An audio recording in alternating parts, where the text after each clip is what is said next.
Hey everybody, it's Mark here with a truly amazing combination that I'd like to share with you today. This position arose from a game between Edwin Adams and Carlos Torre that was played back in 1920. I've added a link in the description below to the game if you're interested in how this position came about. In this position, material is equal and it's white to move. Before we go through the moves, we must analyze the position, of course. What weaknesses are there in black's camp? Well, there are two main weaknesses. One, black has no luft for his king, so back rank mate is an ever-present worry. Two, white's rooks are very strongly placed, doubled on the e-file, and black has no way to counter this considering it's white to move. So, with these considerations in mind, we notice that if either the c8 rook, which is here, or the queen on d7 are deflected away from the defense of the e8 rook, we can mate black on the back rank. This will be shown in a few of the variations later. Therefore, white performs a combination which is designed completely to deflect one of these pieces, as you will soon see, and it is nothing short of beautiful. The first move white played was queen g4. Black cannot take this queen, as I'll show right now, because if black plays queen takes g4, rook takes e8, check, rook takes e8, and rook takes e8, checkmate. Now this is just one of many ways throughout the game that black will be mated on the back rank if they make the wrong move. So that is one example. Why queen takes g4 is not on. So what else can black do in this position? Well, what about queen d8? Well, in this situation, white can play two moves, but one is better than the other. Queen takes c8 is best. If black tries to play rook takes e2, defending his, or stopping the black rooks from doubling down that e-file, then simply queen takes d8 check as a Zwischenzug, bishop takes d8, and rook takes e2 will lead white to a victory. And even in this position, black is losing the d8 bishop in a sample variation, such as if bishop moves, then he's getting mated. So say h6 is played, then white plays check on e8 and wins the bishop that way. So it's even worse than it looks for black. However, after queen takes c8, rook takes e2 is obviously not best. And if queen takes c8, rook takes e8 check, queen takes e8, and that is mate, which is actually worse. So black doesn't want to go to that either. So therefore queen d8 is not on after queen takes c8 is strong. And in this position, one other try that black might have in his arsenal is rook takes e2. This is stopping the back rank threats. However, after queen takes d7, rook takes e1 check, and knight takes e1. Black is simply lost here. White has a queen for a rook, and this is definitely going to be enough to convert the endgame. So, d8, queen d8 is not on. So what did black play to get out of this? Well, queen b5. This move keeps black's queen watching over the defense of the e8 rook, which is very important, as we'll see throughout this. Now white's next move is one of the greatest I've ever seen on a chessboard, and that is no exaggeration. It really, really makes me consider chess as an art, especially when played at the top levels, not really a game. This move is so good though, I want you to try and find it yourself. It's not necessarily hard once you understand that white is trying to deflect either the rook on c8 or the queen on b5. Pause the video if you need more time. Okay, what did white play? Queen to c4, exclam. This move threatens, well, this move basically says to black, you can take my queen with either piece. You can take it with your queen, or you can take it with your rook. However, if you do, I'm going to mate you.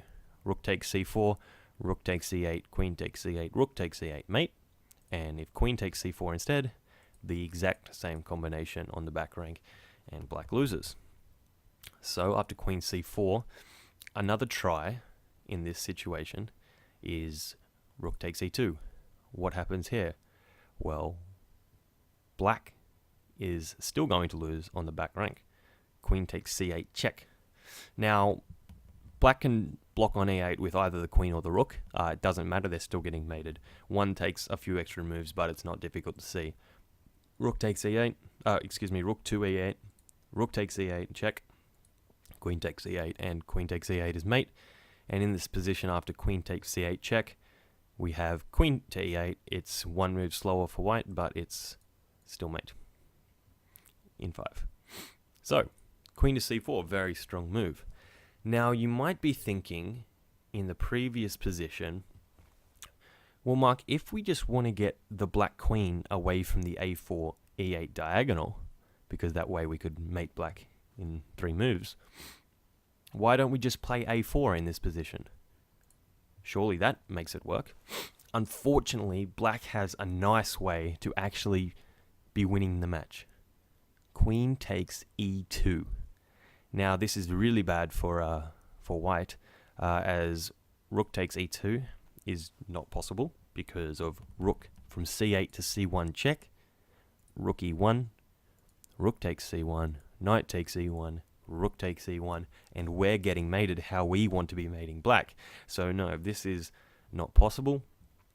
And if after queen takes e2 we try queen takes c8, then simply queen takes e1 check, knight takes e1, and you would love to mate white on the back rank here, except unfortunately our rook on e8, or their rook on e8, is pinned.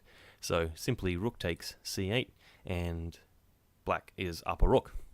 So again, this is winning for black. Therefore we see that a4 is not possible at this moment. So c4 is played instead. Black then retreats his queen to d7 to protect his queen and also to defend his rook on e8 further. And then white plays another brilliant queen sacrifice, which is it's seriously just so counterintuitive, but once you know the idea that white's trying to do in this situation, i.e. get the queen or the rook away from the defense of the e8 rook, it becomes much more obvious that the amazing move to play is queen c7. It is so counterintuitive to just put your queen on a square like that, but it is truly just amazing how these players come up with this, and I'm in awe of this game. Even though I've seen it a lot, I'm still amazed by it. So in this position, the queen doesn't want to take the queen because, of course, if queen takes queen, then check and mate. So we don't want that. So queen to b5 is played to get the queen away from our queen and also keep his eye over e8. So in this situation, what do we play? Well, there is a big difference between this position and one we had just moments ago. I'll go back to the position and we'll see if we can find what the difference is. That's the position we had after move 1. Now we have this position. What's the difference? Well, it's easy because there is literally only one difference on the board. The queen is now on c7 rather than g4, as in this position. In this position, as we looked at, if a4, then queen takes e2 was on the cards because of rook takes e2 and then rook c1, check. Now, if you'll notice again, I've given a lot of hints. What should white play in this position? Feel free to pause your video if you'd like more time. Yes, you might have pieced it together. The best move here is a4. What's the difference? Well, if queen takes e2 as in the previous variation, now white has rook takes e2 because this rook on c8 is blocked and can't get to the first rank and check the king. So if black takes the queen, it's obviously going to be mate in 1. And after rook takes e2, if rook takes here, it's going to be mate in 2. 1, 2. Well, black can throw in bishop d8, but it's only going to delay the inevitable. So a4 is an amazing move now, and one which really fulfills the purpose of the position. Queen takes a4 though, and white still has some work to do. What to play here? I'll give you a little more time again, because this is the final move which really puts the nail in black's coffin and says, you know what, you're not going to win. You're not even going to escape. This game is over. Rook e4. Truly amazing. In this position, believe it or not, the best move is for black to give up the queen and play a move like h6. It really is. This is not the move that was played in the game. However, this is the best move. Well, not this specific one, but the idea of creating a luft is the best move suggested by the computer. Because after queen takes c8, check.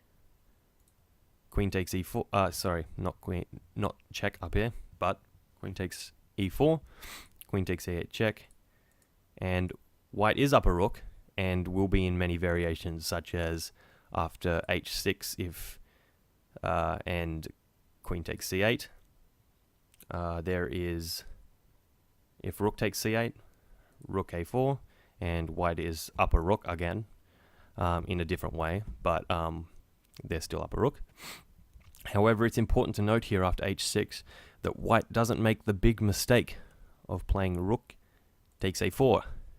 This is a big mistake because of rook e1 check, knight takes e1, and rook takes c7, leading to a position where black is actually winning.